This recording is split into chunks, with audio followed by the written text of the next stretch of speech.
Welcome back. This past weekend, veterans and their guests from our area traveled to Washington, D.C. for the 20th Twin Tiers Honor Flight. The trip brings veterans to the museums, monuments, and memorials dedicated to the military branches and wars they served in.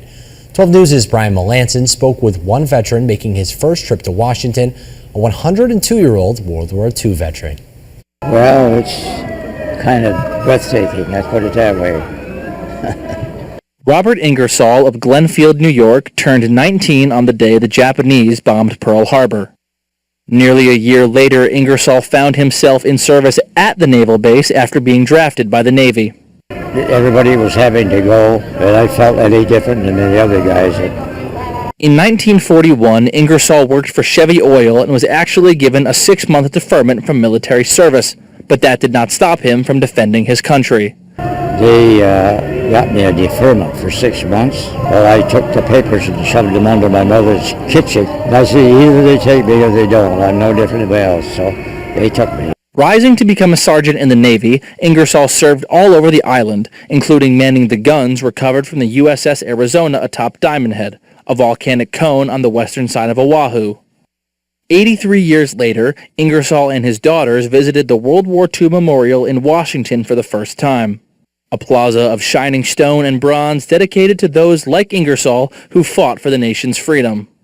I would say it's very overwhelming to kind of see where, what happened, and Dad was there. Wearing his World War II veteran hat, many visitors, including children, continually came up to Ingersoll to thank him for his service. It's nice that there's a lot of young people that recognize, his generation and what they had to go through so that they could be here today.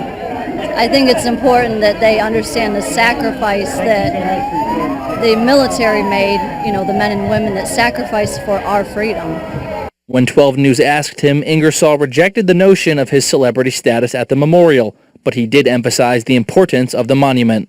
Well, I think it's for the generations to see. I mean, we've seen it. We've worked it, more or less. But for this here, for somebody to come and absorb it, it's pretty good. Now 102 years old, Ingersoll shows no signs of slowing down. His daughters say he still drives and dislikes using a wheelchair, preferring to walk. His sense of humor also remains intact. 102 years old, what is your secret? Chasing women.